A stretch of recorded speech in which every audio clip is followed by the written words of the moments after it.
So today we are going to see the format of format of computation of accessible value under custom duty. Custom duty chapter naga now accessible value na ಯಾವ ತರ calculation ಮಾಡ್ತೀವಿ ಅನ್ನೋದು yesterday I give the format. One format ಕೊಟ್ಟಿದೆ but today ಒಂದು ಸ್ವಲ್ಪ ಏನ್ ಮಾಡೋಣ ಅಂದ್ರೆ you have to see in a good format ಒಳಗೆ ನೋಡೋಣ ಏನು accessible value ಯಾವ ತರ ಕ್ಯಾಲ್ಕುಲೇಟ್ ಮಾಡ್ತಾರ ಏನು ಫ್ರೀ ಆನ್ ಬೋರ್ಡ್ ಮತ್ತೆ ಇನ್ನೊಂದು CIF ಅಂತ ನೋಡ್ತೀವಿ CIF ಅಂದ್ರೆ ಏನು ಕಾಸ್ಟ್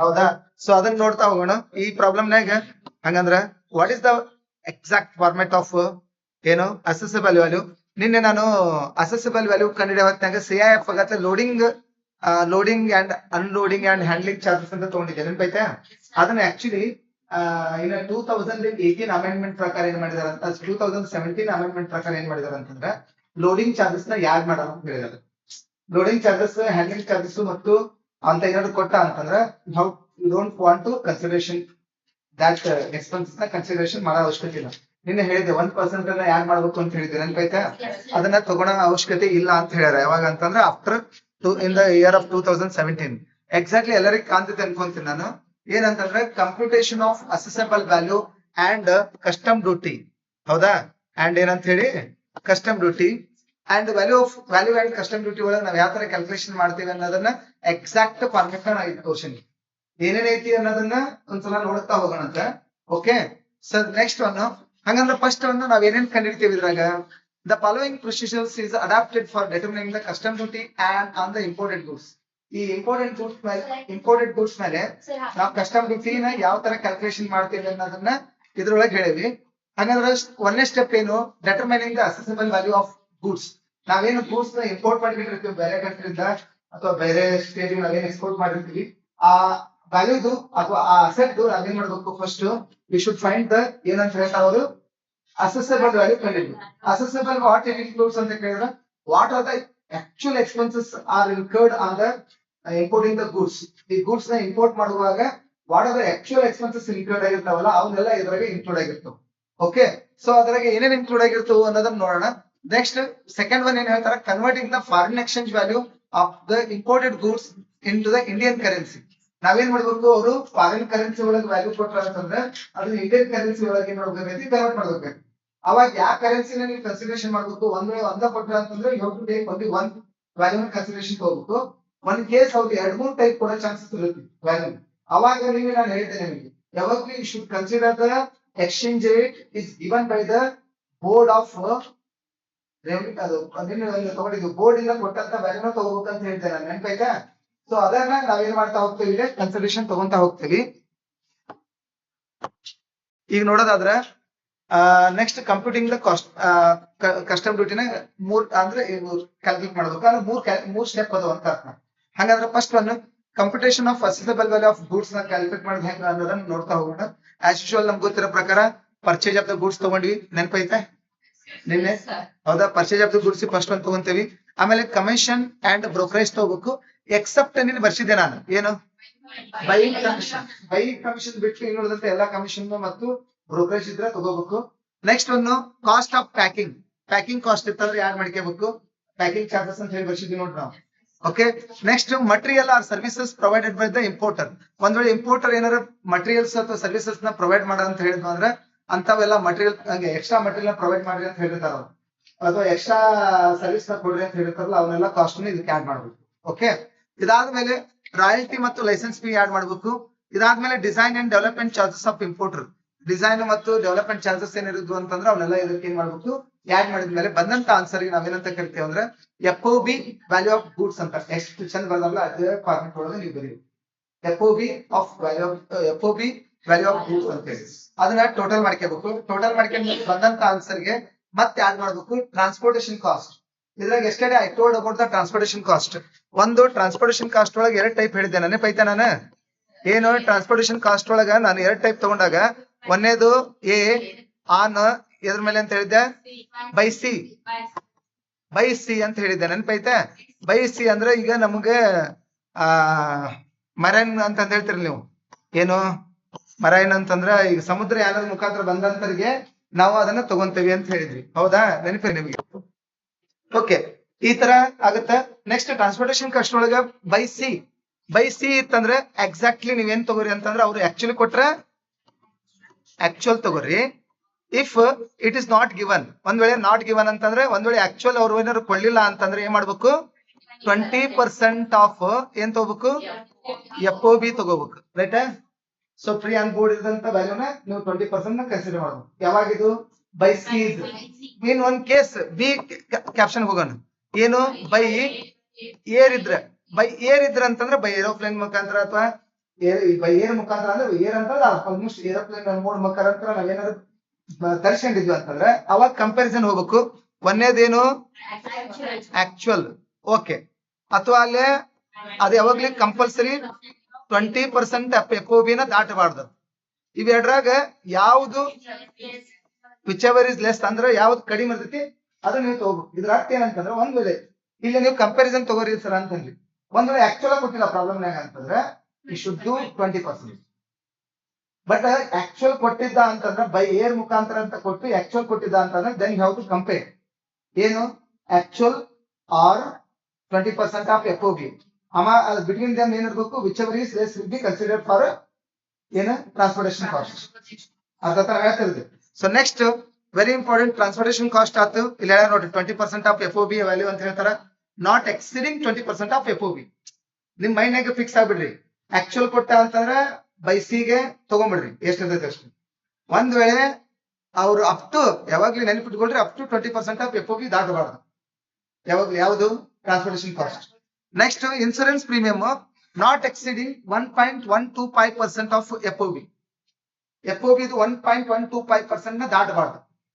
ಯಾವುದು ಆದ್ರ ಇನ್ಸೂರೆನ್ಸ್ ಆಕ್ಚುಲಿ ಕೊಟ್ರ ಆಕ್ಚುಲಿ ಎಷ್ಟು ಕೊಟ್ಟ ಅಷ್ಟು ತಗೊಂಡ್ಬಿಡಿ. ಒಂದ್ ವೇಳೆ ಕೊಟ್ಟಿಲ್ಲ ಅಂತಂದ್ರೆ you should do how much 1.125%. Okay. ಇದಾದ್ಮೇಲೆ ಬಂದಂತ answer CIF value of goods. CIF value of goods ಅಂತ ಬರೀಬೇಕು. ಇದಕ್ಕೆ ನಾವ್ ಏನ್ ಮಾಡ್ಬೇಕು ಅಂತಂದ್ರೆ ಹಿಂದ ನಿನ್ನೆ ಹೇಳಿದ ಪ್ರಕಾರ loading, unloading and handling charges ನ 1% ತಗೋರಿ ಅಂತ ಹೇಳಿದೆ. ಬಟ್ ಆಸ್ ಪರ್ 2017 ಅಮೆಂಡ್ಮೆಂಟ್ ಪ್ರಕಾರ ಏನ್ ಮಾಡಿದಾರೆ ಅಂತಂದ್ರೆ ತಗೊಂಡಿಲ್ಲ. ಹಾಗಾಗಿ ಎಕ್ಸಾಕ್ಟ್ಲಿ ಬಂದಂತ ಆನ್ಸರ್ ಏನಾಗೈತೆ ಹೇಳ್ರಿ, ಅಸೆಸಿಬಲ್ ವ್ಯಾಲ್ಯೂ ಆಕೈತಿ. ಆ ಅಸೆಸಿಬಲ್ ವ್ಯಾಲ್ಯೂನ ನಾವು ಒಂದ್ ವೇಳೆ ಲೆಕ್ಕನ ಫಾರಿನ್ ಕರೆನ್ಸಿ ಒಳಗೆ ಮಾಡಿದ್ವಿ ಅಂದ್ರೆ ಇಂಡಿಯನ್ ಕರೆನ್ಸಿ ಒಳಗೆ ಕನ್ವರ್ಟ್ ಮಾಡಬೇಕು. ಮಾಡಿದಾರ ನೋಡ್ರಿ, ಹೇಳಿದಾರ ನೋಡ್ರಿ. Assessable value of goods in foreign currency ಆಗಿರ್ತೈತಿ ಟೋಟಲ್ ಮಾಡಿದಾಗ. ಅದಾದ್ಮೇಲೆ ನಾವೇನ್ ಮಾಡ್ಬೇಕು, ಕರೆನ್ಸಿನ ನಮ್ಮ ಇಂಡಿಯನ್ ಕರೆನ್ಸಿಗೆ ರೇಟ್ ಆಫ್ ಎಕ್ಸ್ಚೇಂಜ್ ಅಂದ್ರೆ ಕರೆನ್ಸಿ ಇಲ್ಲಿ ಬಂದಂತ ವ್ಯಾಲ್ಯೂನ ಇದು ತಪ್ಪು ಕೊಟ್ರ ಟೋಟಲ್ ಬಂದಂತ ವ್ಯಾಲ್ಯೂನ ಇಂಟು ರೇಟ್ ಆಫ್ ಎಕ್ಸ್ಚೇಂಜ್ ಗೆ ಏನ್ ಮಾಡ್ಬೇಕು, ಮಲ್ಟಿಪಲ್ ಮಾಡ್ಬೇಕು. ಬಂದಂತ answer assessable value of goods in ಯಾವ currency, Indian currency. Assessable value of goods in Indian currency ಬರ್ತೈತಿ. ಅದಾದ್ಮೇಲೆ ನಾವು ಕಸ್ಟಮ್ ಡ್ಯೂಟಿನ ಕ್ಯಾಲ್ಕುಲೇಷನ್ ಮಾಡ್ಬೇಕು. ಫಸ್ಟ್ ನಿಮಗೆ ಕಸ್ಟಮ್ ಡ್ಯೂಟಿ ಕ್ಯಾಲ್ಕುಲೇಷನ್ ಮಾಡ್ಬೇಕಂದ್ರೆ ಹೆಂಗ ಅಂತ ಹೇಳಿದ್ದೆ ನಾನು, ಬೇಸಿಕ್ ಕಸ್ಟಮ್ ಡ್ಯೂಟಿ ತಗೋಬೇಕು. ಅವ್ರು ಎಷ್ಟು ಪರ್ಸೆಂಟ್ ಕೊಟ್ಟಿರ್ತಾರೆ, 10% ಕೊಡ್ಬೋದು, 12% ಕೊಡ್ಬೋದು, ಎಷ್ಟಾದ್ರು ಕೊಡ್ಬೋದು. ಅವ್ರ ಎಷ್ಟು ಪರ್ಸೆಂಟ್ ಕೊಟ್ಟಿರ್ತಾರೆ ಅಷ್ಟು ಪರ್ಸೆಂಟ್ ತಗೊಂಡ್ಬಿಡ್ರಿ. ಎಷ್ಟು ಪರ್ಸೆಂಟ್ ತಗೋಬೇಕು, 10% ತಗೋಬೇಕು. ಅಂದ್ರೆ ಈಗ ಸದ್ಯಕ್ಕೆ 10% ಕೊಡೋಣ, 10% ತಗೊಂಡ್ರಿ. ಆಮೇಲೆ ಆ ಆನ್ಸರ್ ಬಂತು. ಆ ಆನ್ಸರ್ ಮೇಲೆ ನಾವು ಕಂಪಲ್ಸರಿ ಎಷ್ಟು ಪರ್ಸೆಂಟ್ ಏನ್ ಆಡ್ ಮಾಡ್ಬೇಕಂತ ಹೇಳಿದೆ ನಾನು, ಸೋಷಿಯಲ್ ವೆಲ್ಫೇರ್ ಸರ್ಚಾರ್ಜ್ ಆಡ್ ಮಾಡ್ಬೇಕಂತ ಹೇಳಿದ್ದೆ, ನೆನಪೈತಾ? ಅದ್ ಬಂತು. ಹೌದಾ? ಕ್ಲಿಯರ್ ಆತನ ಹೇಳ್ತಿರೋದು. ಆಮೇಲೆ ಏನ್ ಮಾಡ್ಬೇಕು, ಇಲ್ಲಿ ಬಂದಂತ ಅಸೆಸಿಬಲ್ ವ್ಯಾಲ್ಯೂ ಇದನ್ನು ಕೂಡಿಸಿಕೊಂಡ್ರೆ ಬಂದಂತ ಸಬ್ ಟೋಟಲ್ಗೆ ನೀವು ಆ ಅಮೌಂಟ್ ಮೇಲೆ ನಾವ್ ಏನ್ ಮಾಡ್ಬೇಕು, IGST ಅಪ್ಲೈ ಮಾಡ್ಬೇಕು. ಇಂಟಿಗ್ರೇಟೆಡ್ ಟ್ಯಾಕ್ಸ್ ನ ಅಪ್ಲೈ ಮಾಡ್ಬೇಕು. ಅದು ಏನಂತ ಕರಿತೀವಿ ನಾವು, IGST. ಈಗ ಇದಲ್ಲ, ಇದು ಹಳೆ ಫಾರ್ಮೆಟ್. IGST ಅಪ್ಲೈ ಮಾಡ್ತೇವೆ, GST ನ ಅಪ್ಲೈ ಮಾಡ್ತೇವೆ. ಅದು ಎಷ್ಟು ಪರ್ಸೆಂಟ್ ಕೊಟ್ಟಿರ್ತಾನೆ ಅಷ್ಟು ಪರ್ಸೆಂಟ್ ನ ಆಡ್ ಮಾಡ್ತೇವಿ. ಸೊ ಇದನ್ನ ಯಾವಾಗ್ಲೂ ಯಾವ ಕ್ಯಾಲ್ಕುಲೇಷನ್ ಮಾಡ್ಬೇಕು ಮಾಡ್ಬೇಕು ಹೇಳ್ರಿ, 1, 2 ಮತ್ತು 3 ಇವ್ ಮೂರ್ನು ಕುಡಿಸಿದ್ದಂತ ಅಮೌಂಟ್ ಮೇಲೆ ನಾವು ಅದನ್ನ ಕಂಡುಹಿಡಿಬೇಕು. ಅರ್ಥ ತಾನ ಹೇಳ್ತಿರೋದು? ಸೊ ಇದಿಷ್ಟು ಏನಂತಂದ್ರೆ this is the exact format for computation of accessible value and custom duty. Custom duty ಮತ್ತು ಅಸೆಸಿಬಲ್ ವ್ಯಾಲ್ಯೂ ಫೈಂಡ್ ಔಟ್ ಮಾಡಕ್ಕೆ ಇರುವಂತ ಒಂದು ದೊಡ್ಡ ಫಾರ್ಮೆಟ್ ಇದೆ. ಈಗ ನಾವು ಒಂದು ಪ್ರಾಬ್ಲಮ್ ಮಾಡೋಣ. KOD 1 by 1 question paper. ನಾನು 2 ಕ್ವಶನ್ ಪೇಪರ್ ನಾನು ಸಾಲ್ವ್ ಮಾಡ್ತೀನಿ. 3ನೇ question paper I will give to you. You should solve and explain as like me. ಅಂದ್ರೆ ನಾನು ಹೆಂಗ ಎಕ್ಸ್ಪ್ಲೇನ್ ಮಾಡ್ತೀನಿ ಅದೇ ತರ ಮಾಡಿ. ಓಕೆ, ಸರಿ. ಕೆಲವೊಂದ್ ಟೈಮ್ ಏನಾಕೈತಿ ಅಂತಂದ್ರೆ ಕೆಲವೊಂದು ಎಕ್ಸ್ಪೆನ್ಸಸ್ ನ ಇಲ್ಲಿ ಇದ್ದಿದ್ವನ್ನ ಕೊಟ್ಟಿರ್ತಾರ. ಬಟ್ ಅವ ಯಾವಾಗ ಆಗಿರ್ತಾವ ಅಂದ್ರೆ they are incurred after importing the goods. ಈಗ ಫಾರ್ ಎಕ್ಸಾಂಪಲ್ ಏನೋ ಒಂದು ಎಕ್ಸ್ಪೆನ್ಸಸ್ ನಾನು ಇನ್ಕರ್ಡ್ ಮಾಡೀನಿ ಆಫ್ಟರ್ ಇಂಪೋರ್ಟಿಂಗ್ ದ ಗೂಡ್ಸ್. ಅದಕ್ಕೆ ನಿಮ್ಗೆ ಹೇಳ್ತೀನಿ, ಬಿಫೋರ್ ಇಂಪೋರ್ಟಿಂಗ್ ದ ಗೂಡ್ಸ್ ಏನೇನೆಲ್ಲ ಎಕ್ಸ್ಪೆನ್ಸ್ ಮಾಡಿರ್ತಾರ ಅವೆಲ್ಲ ಇನ್ಕ್ಲೂಡ್ ಮಾಡಿ. ಆಫ್ಟರ್ ಇಂಪೋರ್ಟಿಂಗ್ ದ ಗೂಡ್ಸ್ ಆದ್ಮೇಲೆ ಎಕ್ಸ್ಪೆನ್ಸಸ್ ಏನೇ ಕೊಡ್ತಾರಲ್ಲ ಅವ್ನ ಯಾವ ಇದ್ರ ತೊಗೊಳಲ್ಲ. ಟ್ರಾನ್ಸ್ಪೋರ್ಟೇಷನ್ ಕಾಸ್ಟ್ ಇರ್ಲಿ, ಇನ್ಸೂರೆನ್ಸ್ ಇರ್ಲಿ, ನೆಕ್ಸ್ಟ್ ಒಂದು ಬಟ್ ಇಂಡಿಯಾಕ್ ಅದು ಇಂಪೋರ್ಟ್ ಆಗಿದೆ ಅಂದ್ರೆ ಅದಾದ್ಮೇಲೆ ಯಾವ ಎಕ್ಸ್ಪೆನ್ಸಸ್ ಇನ್ಕ್ಲೂಡ್ ಮಾಡಲ್ಲ. ಯಾವ್ದ್ರಾಗ ಓಕೆ, ಒಂದು ಪ್ರಾಬ್ಲಮ್ ನ ನೋಡ್ತಾ ಹೋಗೋಣ. ಓಕೆ, ಈಗ ಒಂದು ಪ್ರಾಬ್ಲಮ್ ನಾವು ತಗೋಣ. ಏನು ಪ್ರಾಬ್ಲಮ್ ಏನು ಹೇಳ್ತಾರ ಅಂತಂದ್ರೆ on Indian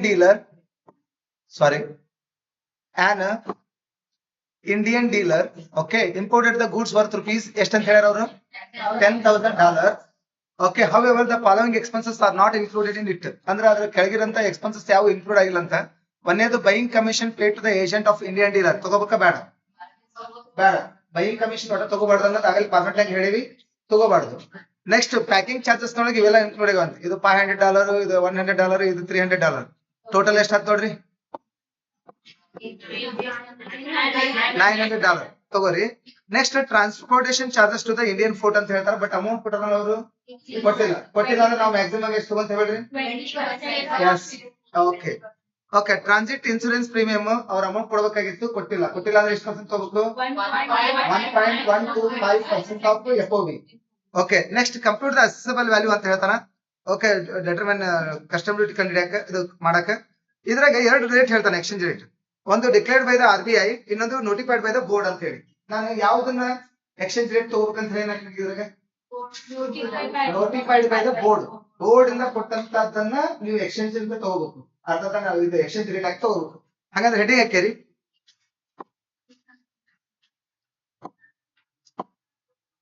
okay, computation of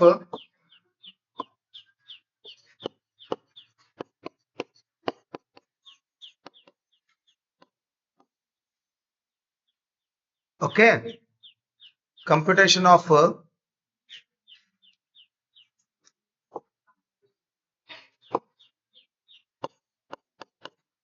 assessable value column particulars ಒಂದ್ ಮಾಡ್ರಿ, ಒಂದು ಅಮೌಂಟ್ ಇನ್ ಡಾಲರ್ನಾಗ ಮಾಡ್ರಿ.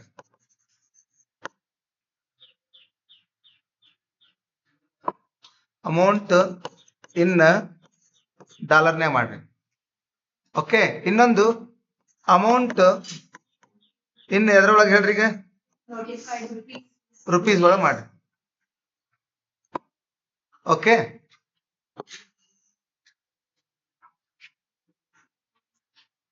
ಇದು ಬೇಡ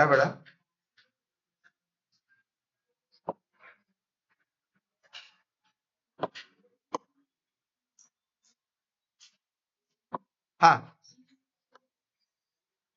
ನೆಕ್ಸ್ಟ್ ಇದ್ರೊಳಗೆ ಒನ್ ಬೈ ಒನ್ ತಗೋಣ. ಯಾವ್ದದು? ಕಾಸ್ಟ್ ಆಫ್ ಇಂಪೋರ್ಟೆಡ್ ಗೂಡ್ಸ್ ಅಥವಾ ಪ್ರೈಸ್ ಆಫ್ ಗೂಡ್ಸ್ ಅಂತ ಬರೀರಿ.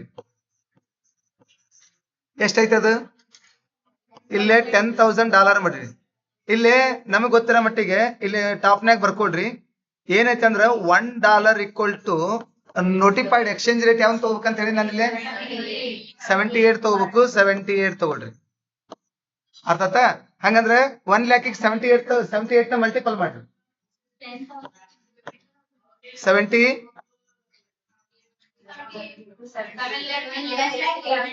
7,80,000 ಅಂಡರ್ಸ್ಟ್ಯಾಂಡ್ ಆಗೈತೆ ಅನ್ಕೊಂತೀನಿ. ಒಂದು ಕಾಲಮ್ನಾಗ ಅವ್ರು ಕೊಟ್ಟಂತ ಅಮೌಂಟ್ ಕೆಲವೊಂದ್ ಟೈಮ್ ಏನ್ ಮಾಡ್ಬಿಡ್ತಾನ ಅವನ ರುಪೀಸ್ ಒಳಗೆ ಕೊಡೋ ಚಾನ್ಸಸ್ ಇರ್ತೈತಿ. ರುಪೀಸ್ ಮತ್ತು ಡಾಲರ್ ಮಿಕ್ಸ್ ಕೊಡೋ ಚಾನ್ಸಸ್ ಇರ್ತೈತಿ. ಅದಕ್ಕೆ ಡಾಲರ್ನಾಗ ಕೊಟ್ಟಿದ್ದಾನ ಡಾಲರ್ ಕಲಂಗ್ನಾಗ ಬರ್ಕೊಂಡು ಕನ್ವರ್ಟ್ ಮಾಡ್ಬಿಡೋಣ. ಓಕೆ, ಇದಕ್ಕ ಆಡ್ ಒಂದಕ್ಕ ಅದಕ್ಕೆ ಎಕ್ಸ್ಪೆನ್ಸಸ್ ಏನೇನಾಗಿರ್ತಾವ ಅಂತ ತಗೋಬೇಕು. ಒಂದಕ್ಕ ಯಾವುದು ಬೈಯಿಂಗ್ ಕಮಿಷನ್ ಅಂತ ತಗೊಳಕ್ ಬರಲ್ಲ. ಯಾವುದು? ಪ್ಯಾಕಿಂಗ್ ಚಾರ್ಜಸ್ ನ ಆಡ್ ಮಾಡೋಣ. ಪ್ಯಾಕಿಂಗ್ ಚಾರ್ಜಸ್ ಇನ್ಕ್ಲೂಡಿಂಗ್ ಎಲ್ಲ ಅದವಲ್ಲ, ಎಲ್ಲ ಸೇರಿಸಿ ಎಷ್ಟು ಐತದ? $900 ಐತಿ. $900 ಇಂಟು ಮಾಡಿದ್ರೆ ಎಷ್ಟ್ ಆಕೈತಿ? ಎಷ್ಟತ್ತ? 17,000 70,000 70,200 ಆತ್. ಇದನ್ನ ಟೋಟಲ್ ಮಾಡ್ರಿ. 8,50,000 ಇದಕ್ಕ FOB ವ್ಯಾಲ್ಯೂ ಆಫ್ ಏನಂತ ಬರೀದಕ್ಕ ಗೂಡ್ಸ್. ಇದಕ್ಕೆ ಆಡ್ ಒಂದೇದು ಯಾವುದು ಟ್ರಾನ್ಸ್ಪೋರ್ಟೇಶನ್ ಚಾರ್ಜಸ್ ಆರ್ ಕಾಸ್ಟ್. ಎಷ್ಟು ಪರ್ಸೆಂಟ್ ಇರ್ಬೇಕದು? ಅವ್ರು ಏನ್ ಹೇಳಿಲ್ಲ ಅಂದ್ರೆ 20% ಆಫ್ 8,50,200 ಎಷ್ಟಾಯ್ತು?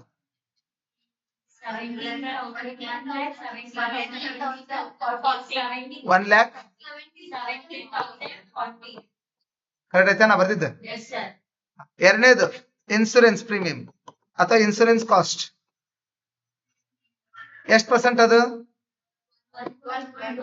1.125% ಆಫ್ 8,50,200 ಎಷ್ಟಾಯ್ತು?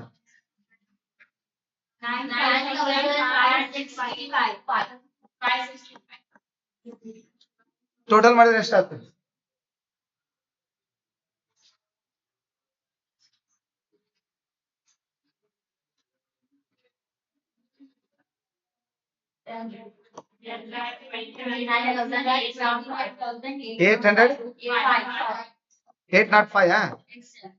ಕರೆಕ್ಟ್ ಆಯ್ತಾ? ಹೇಗಿದೆ?